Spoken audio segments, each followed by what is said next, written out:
Hi there and welcome to the Barbara Young channel and welcome to my Friday Sews. First just say thank you to Jen from Today in Jen's Sewing Room for creating the hashtag Friday Sews. So what have I been doing? Well, first thing is a shirt dress, actually this one. I did mention this last time on Friday Sews that I'd started it and I was getting on with it quite well and I was nearly finished, and now it is finished. The original inspiration for this shirt dress is from the New Look 6941 pattern, which is a shirt. And basically I've had to make a whole skirt basically to go with it to turn it into a shirt dress.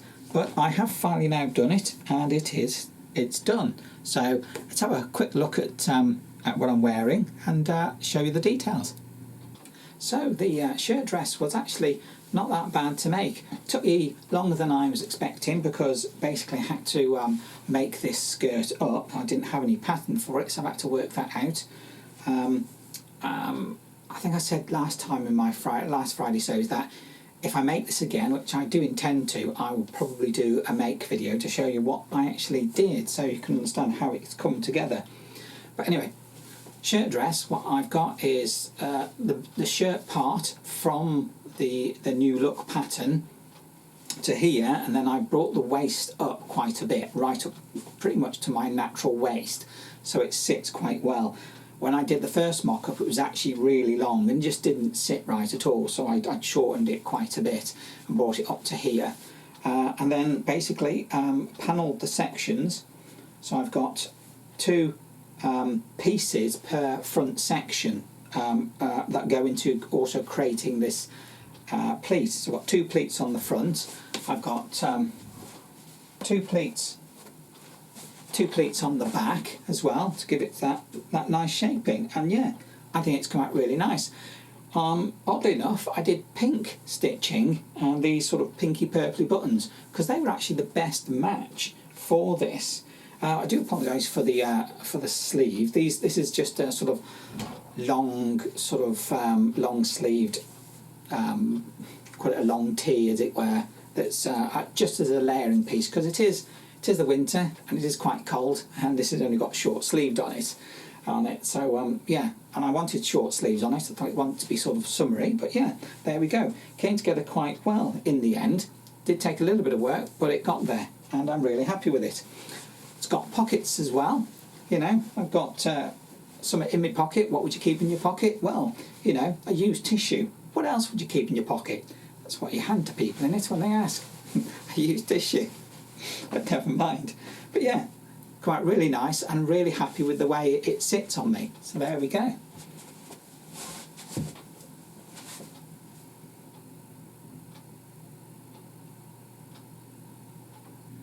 Next up is a skirt that I've been doing. Now it's a nice long skirt. You can see it's one of those tiered ones, 3 tiers to it. So it's quite a nice long swishy dress skirt. What I mean to say is that it was a dress at one point.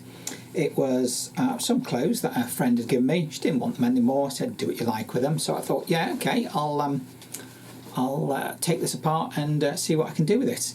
In the end, when I looked at it, I thought it's just like the neckline and that, it just doesn't sit right, it's out of shape. So I took the bodice piece off, thought, well, okay, let's make a waistband for it. Yeah, well, making a waistband for it, that was easier said than done. What I've ended up with is this. I've got the waistband, goes all the way around, it doesn't split or anything, there's no zip or button closure in it. What I've done is basically put the what were the side ties on it and made some loops and put this piece in the back so that when I tie it up it draws up close there, and that helps to keep it closed. The main consideration really is that when it's opened up to get it on and off is that I can get it over my hips, or if you want you can put it over your shoulders and put it on that way, but as long as it goes on and then can be closed up tightly to make sure it sits on the waistline, then that's just fine. So that's what I'd done. I made this this waistband for it, and it's quite, I put some quite heavy duty interface in there, partly because I really want this waistband to stand properly. I don't want it to be rolling over and not doing its job. So yes, that was quite a bit of work, because I had to do some mock-ups. Yes, the mock-ups. I had to mock up a waistband because obviously I didn't have a pattern for this, so I had to work out how to put a waistband on. And you know what?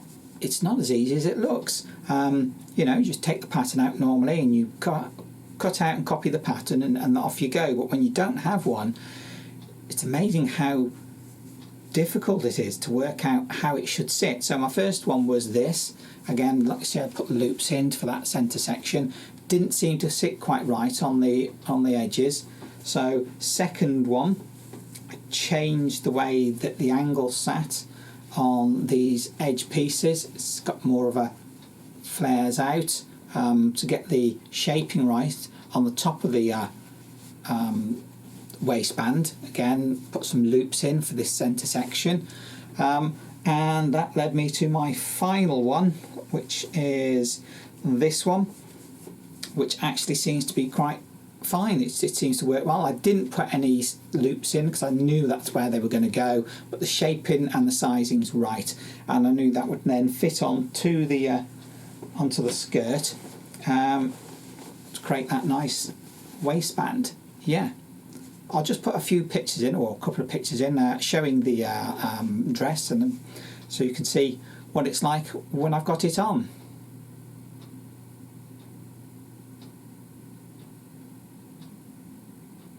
So there you go, one waistband for a new upcycled skirt from a dress. Brilliant. Now I've been going through my scraps and cutting them up because it's one of my tasks to get done, to get down my big scrap bag. And I've been cutting out some more squares to do some like quilting patchwork type thing. You know, just a big pile of them. And my intention is to make a bag out of these. It's going to be sort of like a tote bag type thing. Actually, it's going to be something very similar to this sort of bag, basically, because what I want it for is another bag to put all my knitting needles and knitting stuff in. And then this bag I can have for a individual project, so I can put some of the wool in there and what I'm doing at the moment, and then my knitting stuff can go in another bag that's going to be made out of all these. So all I've been doing so far is just cutting out lots of squares and just making loads of them, and at some point quite soon I'll have to start sewing them together and hopefully make a sort of quilted sort of material that I can then turn into a little tote bag like that for my knitting equipment. And talking of knitting, I have actually been doing a bit of knitting. Got a piece on here at the moment. It's actually a pair of fingerless mitts, as it were, that I'm trying to make, and I'm doing it in a very basic way, as basic as I can. So I've knitted one piece. All I've got to do is basically turn it together, do the side up, but leave a hole for where my thumb's going to come through. This top bit, which is going to be up the top here, I'm going to have this bit turned down, so it's just a rib knit, and I'm going to turn it down, and then when I put the sides together it'll form that, so it'll be a bit chunkier just on the hand piece at the top there. When I say I'm getting quite the way through to getting the second one done, and once I've done that, then I'll be able to sew them up and hopefully make a pair of fingerless mitts. I'm not using a pattern or anything, I'm just sort of winging it. This is sort of like a practice more than anything, just so I can practice my stitches, my knitting, and hopefully that'll come out as a simple pair of fingerless mitts.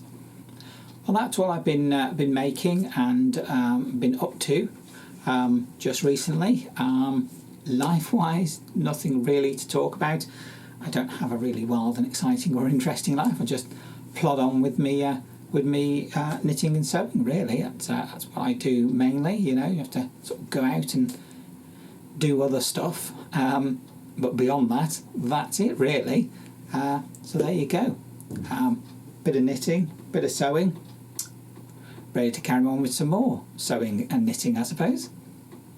But if you like this video, please do give it a thumbs up. Just click that button, subscribe, and that way you'll get notifications of when my videos come out. Please do put a comment. I do love reading your comments, and it's nice to see what you're doing and discuss amongst yourselves as well if you'd like. It's why we have our comments, we have our Friday sews, but it is nice to read your comments. So that's it really, just left for me to say thank you very much for watching my video, and I look forward to seeing you in my next video. Bye!